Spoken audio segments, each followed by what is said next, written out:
ਸਤਿ ਸ਼੍ਰੀ ਅਕਾਲ। ਤੁਸੀਂ ਵੇਖ ਰਹੇ ਹੋ ਟੀਵੀ ਪੰਜਾਬ ਤੇ ਮੈਂ ਹਾਂ ਤੁਹਾਡੇ ਨਾਲ ਇੰਦਰਪ੍ਰੀਤ ਕੌਰ ਸੰਗੇੜਾ। ਇਸ ਪ੍ਰੋਗਰਾਮ ਵਿੱਚ ਗੱਲਬਾਤ ਕਰਾਂਗੇ ਅਮਰੀਕਾ ਦੀਆਂ तमाम ਖਬਰਾਂ ਦੀ। ਨਜ਼ਰ ਮਾਰਦੇ ਹਾਂ ਕਿ ਅਮਰੀਕਾ ਤੋਂ ਅੱਜ ਕਿਹੜੀਆਂ ਵੱਡੀਆਂ ਖਬਰਾਂ ਸਾਹਮਣੇ ਆਈਆਂ ਨੇ। ਮਾਮਲਾ ਨਿਊਯਾਰਕ ਸ਼ਹਿਰ ਤੋਂ ਸਾਹਮਣੇ ਆਇਆ, ਜਿੱਥੇ ਇੱਕ ਸਕੂਲ ਬੱਸ ਹਾਦਸੇ ਦਾ ਸ਼ਿਕਾਰ ਹੋਈ। ਇੱਥੇ ਇੱਕ ਸਕੂਲ ਬੱਸ ਪਲਟ ਗਈ, ਜਿਸ ਵਿੱਚ 37 ਜਣੇ ਸਵਾਰ ਸਨ। ਇਸ ਦੌਰਾਨ 36 ਜਾਣੇ ਹੁਣ ਜ਼ਖਮੀ ਦੱਸੇ ਜਾ ਰਹੇ ਨੇ, ਜਿਨ੍ਹਾਂ ਵਿੱਚੋਂ ਕੁਝ ਦੀ ਹਾਲਤ ਗੰਭੀਰ ਬਣੀ ਹੋਈ ਹੈ ਤੇ ਬਾਕੀਆਂ ਦਾ ਲੋਕਲ ਹਸਪਤਾਲ ਵਿੱਚ ਇਲਾਜ ਚੱਲ ਰਿਹਾ ਹੈ। ਅਜੇ ਤੱਕ ਇਹ ਸਪਸ਼ਟ ਨਹੀਂ ਹੋ ਸਕਿਆ ਕਿ ਇਹ ਬੱਸ ਇੱਥੇ ਹਾਦਸੇ ਦਾ ਸ਼ਿਕਾਰ ਕਿਵੇਂ ਹੋਈ। ਬੱਸ ਪਲਟਣ ਕਾਰਨ 36 ਜਾਣੇ ਜ਼ਖਮੀ ਹੋਏ ਨੇ, ਜਿਨ੍ਹਾਂ ਵਿੱਚੋਂ 3 ਜਾਣੇ ਗੰਭੀਰ ਰੂਪ ਵਿੱਚ ਜ਼ਖਮੀ ਦੱਸੇ ਜਾ ਰਹੇ ਹਨ। ਇਹਨਾਂ 36 ਜਾਣਿਆਂ ਨੂੰ ਜ਼ਖਮੀ ਹੋਣ ਤੋਂ ਬਾਅਦ ਹਸਪਤਾਲ ਵਿੱਚ ਭਰਤੀ ਕਰਵਾਇਆ ਗਿਆ। ਦੱਸ ਦਈਏ ਕਿ ਇਹ ਮਾਮਲਾ ਨਿਊਯਾਰਕ ਸ਼ਹਿਰ ਦੇ ਨਾਲ ਜੁੜਿਆ ਹੋਇਆ ਹੈ, ਜਿੱਥੇ ਬ੍ਰੋਨਕਸ ਨੇੜੇ ਇੱਕ ਬੱਸ ਪਲਟ ਗਈ। ਸਕੂਲ ਬੱਸ ਪਲਟਣ ਕਾਰਨ 30 ਤੋਂ ਵੱਧ ਜਾਣੇ ਜ਼ਖਮੀ ਹੋਏ ਹਨ।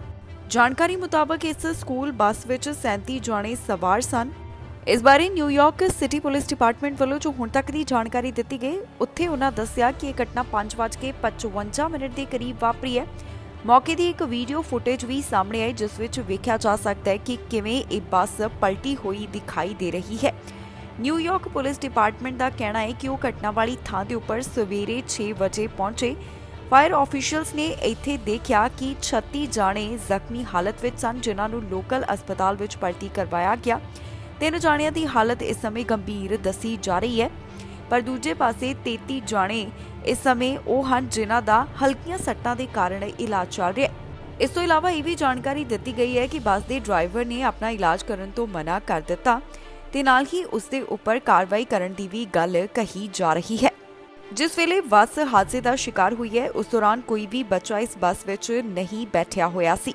ਫਿਲਹਾਲ ਅਜੇ ਤੱਕ ਇਹ ਤਾਂ ਸਪਸ਼ਟ ਨਹੀਂ ਹੋ ਸਕਿਆ ਕਿ ਇੱਥੇ ਬੱਸ ਹਾਦਸੇ ਦਾ ਸ਼ਿਕਾਰ ਕਿਸ ਕਾਰਨ ਹੋਈ ਹੈ। ਇਸ ਹਾਦਸੇ ਦੇ ਕਾਰਨ ਅਜੇ ਪਤਾ ਲਗਾਉਣ ਦੀ ਕੋਸ਼ਿਸ਼ ਕੀਤੀ ਜਾ ਰਹੀ ਹੈ, ਜਿਸ ਤੋਂ ਬਾਅਦ ਬਾਕੀ ਦੀ ਜਾਣਕਾਰੀ ਦਿੱਤੀ ਜਾਵੇਗੀ।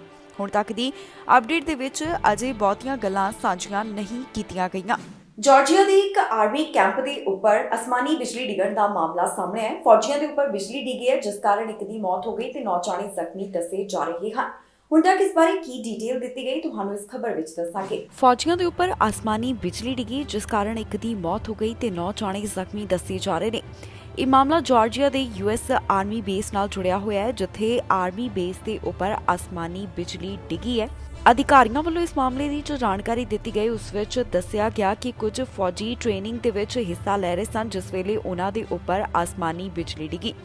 ਅਸਮਾਨੀ ਬਿਜਲੀ ਡਿੱਗਣ ਕਾਰਨ ਇੱਕ ਫੌਜੀ ਦੀ ਮੌਤ ਹੋ ਗਈ ਤੇ 9 ਜ਼ਖਮੀ ਦੱਸੇ ਜਾ ਰਹੇ ਹਨ। ਇਸ ਮਾਮਲੇ ਬਾਰੇ ਬਹੁਤੀ ਡਿਟੇਲ ਤਾਂ ਅਜੇ ਜਨਤਕ ਨਹੀਂ ਕੀਤੀ ਗਈ। ਦੱਸਿਆ ਗਿਆ ਕਿ ਇਹ ਘਟਨਾ 11 ਵਜੇ ਦੇ ਕਰੀਬ ਸਵੇਰੇ ਵਾਪਰੀ ਹੈ। ਇਹ ਵੀ ਦੱਸਿਆ ਗਿਆ ਹੈ ਕਿ ਜਿਹੜੇ 9 ਜਾਣੇ ਜ਼ਖਮੀ ਹੋਏ ਨੇ, ਉਹ ਫੀਲਡ ਟ੍ਰੇਨਿੰਗ ਦੇ ਨਾਲ ਜੁੜੇ ਹੋਏ ਸਨ। ਫਿਲਹਾਲ ਇਹਨਾਂ ਚੋਂ ਕਿਸੇ ਦੇ ਵੀ ਨਾਮ ਅਜੇ ਤੱਕ ਜਨਤਕ ਨਹੀਂ ਕੀਤੇ ਗਏ। ਹੁਣ ਤੱਕ ਦੀ ਅਪਡੇਟ ਦੇ ਵਿੱਚ ਸਿਰਫ ਇਹੀ ਜਾਣਕਾਰੀ ਦਿੱਤੀ ਗਈ ਹੈ ਕਿ ਬਿਜਲੀ ਡਿੱਗਣ ਕਾਰਨ ਇੱਕ ਦੀ ਮੌਤ ਹੋ ਗਈ ਤੇ 9 ਜਾਣੇ ਜ਼ਖਮੀ ਹੋਏ ਨੇ। ਇਸ ਤੋਂ ਇਲਾਵਾ ਬਾਕੀ ਦੀ ਜਾਣਕਾਰੀ ਜਾਂਚ ਪੜਤਾਲ ਕਰਨ ਤੋਂ ਬਾਅਦ ਸਾਂਝੀ ਕੀਤੀ ਜਾਵੇਗੀ। ਅਮਰੀਕਾ ਦੇ ਰਾਸ਼ਟਰਪਤੀ ਜੋ ਬਾਈਡਨ ਕੋਰੋਨਾ ਪੋਜ਼ਿਟਿਵ ਪਾਏ ਗਏ। ਵਾਈਟ ਹਾਊਸ ਵੱਲੋਂ ਇੱਕ ਸਟੇਟਮੈਂਟ ਰਾਹੀਂ ਇਸ ਦੀ ਜਾਣਕਾਰੀ ਸਾਂਝੀ ਕੀਤੀ ਗਈ। ਉਹਨਾਂ ਵੱਲੋਂ ਦੱਸਿਆ ਗਿਆ ਕਿ ਰਾਸ਼ਟਰਪਤੀ ਨੇ ਕੋਵਿਡ-19 ਵੈਕਸੀਨ ਦੇ ਦੋਨੋਂ ਟੀਕੇ ਤੇ ਦੋਨੋਂ ਬੂਸਟਰ ਡੋਜ਼ ਲਗਵਾਏ ਨੇ ਤੇ ਉਹਨਾਂ ਨੂੰ ਕੋਰੋਨਾ ਵਾਇਰਸ ਦੇ ਹਲਕੇ ਲੱਛਣ ਹਨ, ਜਿਸ ਤੋਂ ਬਾਅਦ ਖੁਦ ਨੂੰ ਆਈਸੋਲੇਟ ਕਰ ਰਹੇ ਨੇ। ਅਮਰੀਕਾ ਦੇ ਰਾਸ਼ਟਰਪਤੀ ਜੋ ਬਾਈਡਨ ਕੋਰੋਨਾ ਵਾਇਰਸ ਦੀ ਲਪੇਟ ਵਿੱਚ ਆ ਚੁੱਕੇ ਹਨ।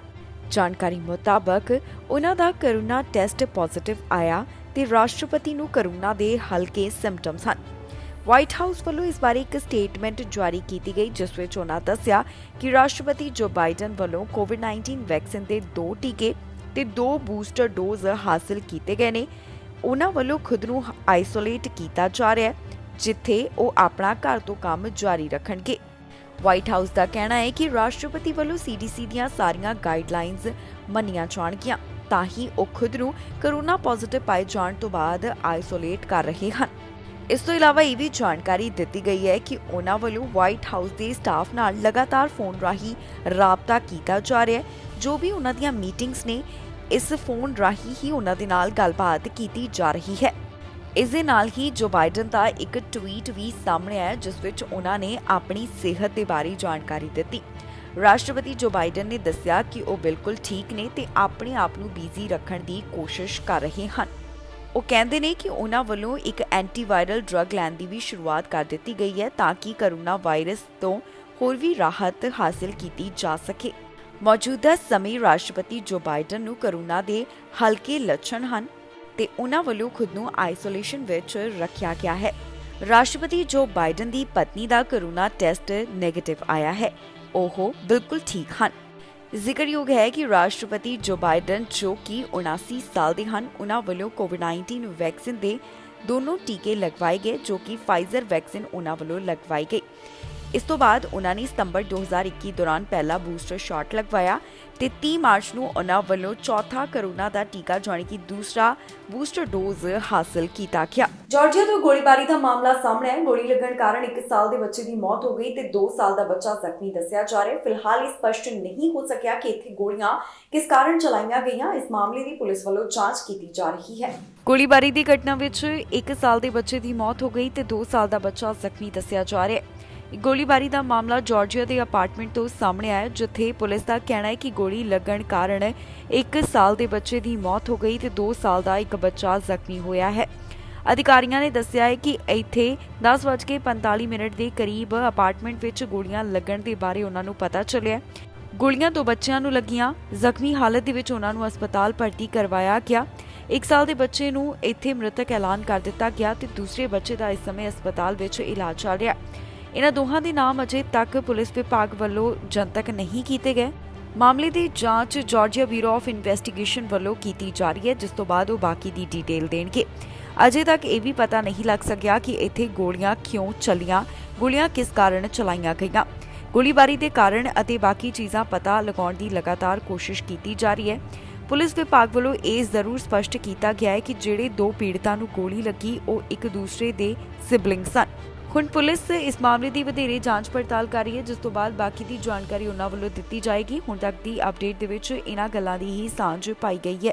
ਤਿਤਲੀਆਂ ਦੀ ਇੱਕ ਪ੍ਰਜਾਤੀ ਅਲੋਪ ਹੋਣ ਜਾ ਰਹੀ ਹੈ, ਜਿੱਥੇ ਉਹਨਾਂ ਦੀ ਆਬਾਦੀ ਵਿੱਚ ਵੱਡੀ ਗਿਰਾਵਟ ਦਰਜ ਕੀਤੀ ਗਈ। ਮੌਜੂਦਾ ਸਥਿਤੀ ਨੂੰ ਧਿਆਨ ਵਿੱਚ ਰੱਖਦਿਆਂ ਉਹਨਾਂ ਦਾ ਨਾਮ ਜਿਹੜਾ ਉਹ ਅੰਤਰਰਾਸ਼ਟਰੀ ਸੂਚੀ ਦੇ ਵਿੱਚ ਸ਼ਾਮਿਲ ਕੀਤਾ ਗਿਆ।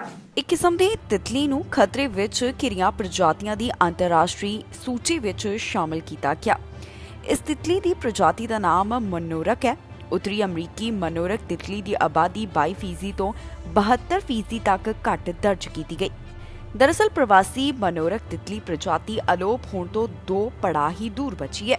ਵਿਗਿਆਨੀਆਂ ਵੱਲੋਂ ਇਸ ਸ਼ਾਨਦਾਰ ਸੰਤਰੀ ਤੇ ਕਾਲੇ ਰੰਗ ਦੀ ਤਿਤਲੀ ਬਾਰੇ ਜਾਣਕਾਰੀ ਸਾਂਝੀ ਕਰਦਿਆਂ ਦੱਸਿਆ ਕਿ ਇਹਨਾਂ ਦੀ ਆਬਾਦੀ ਪਹਿਲਾਂ ਦੇ ਮੁਕਾਬਲੇ ਕਾਫੀ ਜ਼ਿਆਦਾ ਘੱਟ ਹੋ ਗਈ ਹੈ ਤੇ ਇਹਨਾਂ ਨੂੰ ਐਂਡੇਂਜਰਡ ਲਿਸਟ ਵਿੱਚ ਸ਼ਾਮਿਲ ਕਰ ਦਿੱਤਾ ਗਿਆ ਹੈ। 2016 ਵਿੱਚ ਕੈਨੇਡਾ ਵਿੱਚ ਖਤਰੇ ਅਧੀਨ ਪ੍ਰਜਾਤੀਆਂ ਦੀ ਸਥਿਤੀ ਬਾਰੇ ਕਮੇਟੀ ਜਾਣੀ ਕਿ committee on the status of endangered wildlife ਨੇ ਮਨੋਰਕ ਤਿਤਲੀ ਨੂੰ ਖਤਰੇ ਦੀ ਸੂਚੀ ਵਿੱਚ ਪਾ ਦਿੱਤਾ ਸੀ। ਹੁਣ ਅੰਤਰਰਾਸ਼ਟਰੀ ਪ੍ਰਕਿਰਤੀ ਸੁਰੱਖਿਆ ਸੰਘ ਨੇ ਇਸ ਪ੍ਰਵਾਸੀ ਮਨੋਰਕ ਤਿਤਲੀ ਨੂੰ ਪਹਿਲੀ ਵਾਰ ਆਪਣੀ ਰੈੱਡ ਲਿਸਟ ਵਿੱਚ ਸ਼ਾਮਿਲ ਕੀਤਾ ਹੈ ਤੇ ਇਸ ਨੂੰ ਖਤਰੇ ਵਿੱਚ ਘਿਰੀਆਂ ਪ੍ਰਜਾਤੀਆਂ ਦੀ ਸੂਚੀ ਵਿੱਚ ਸ਼ਾਮਿਲ ਕੀਤਾ ਗਿਆ ਹੈ। ਅਲੋਪ ਹੋਣ ਵਾਲੀਆਂ ਪ੍ਰਜਾਤੀਆਂ ਦੀ ਸ਼੍ਰੇਣੀ ਤੋਂ ਇਹ 2 ਕਦਮ ਦੂਰ ਹੈ। ਇਸ ਸਮੂਹ ਦਾ ਅੰਦਾਜ਼ਾ ਹੈ ਕਿ ਉੱਤਰੀ ਅਮਰੀਕਾ ਵਿੱਚ ਮਨੋਰਕ ਤਿਤਲੀ ਦੀ ਆਬਾਦੀ 10 ਸਾਲ ਵਿੱਚ 22% ਤੋਂ 72% ਵਿੱਚ ਘਟ ਹੋਈ ਹੈ।